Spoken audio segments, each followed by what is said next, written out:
Hi, it's me again. We are going to be talking about demonstrative pronouns and the words one or ones as pronouns. So here is the thing you need to copy, and I'm going to get out of the way so you can do that while I talk. Demonstrative pronouns are pronouns that point out things.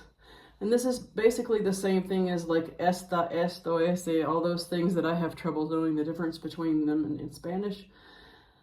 And I know that you have some trouble sometimes knowing the difference in English. We're learning each other's language, aren't we? So we have a chart here showing the ones that are near, this and that. The ones that are near, this and these, and the ones that are far, that and those. This and that are singular, and these and those are plural. So this shows the relationship, this chart shows the relationship between all of these words. This chart shows the relationship between all of these four words. This is pronounced this is pronounced these. Many times I have people that have a hard time knowing the difference between this and these, and it's mostly in the vowel sound. In English, the word this has the I sound. It does not sound like these. It sounds like this. The sound is slightly different.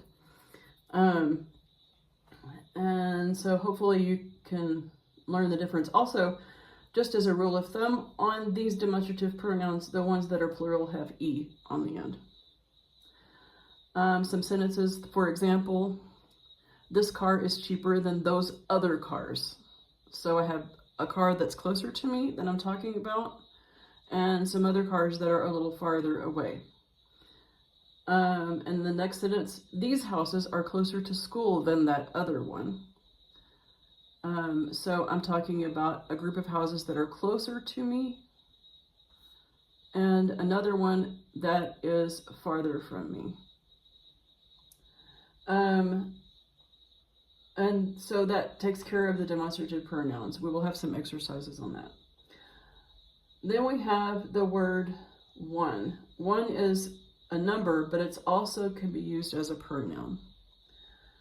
One is often used as a substitute for a singular noun. Just like in that second sentence in the examples above, these sentences are closer to school than that other one. I could say that other house, but instead I used the word one as a pronoun to take the place of house.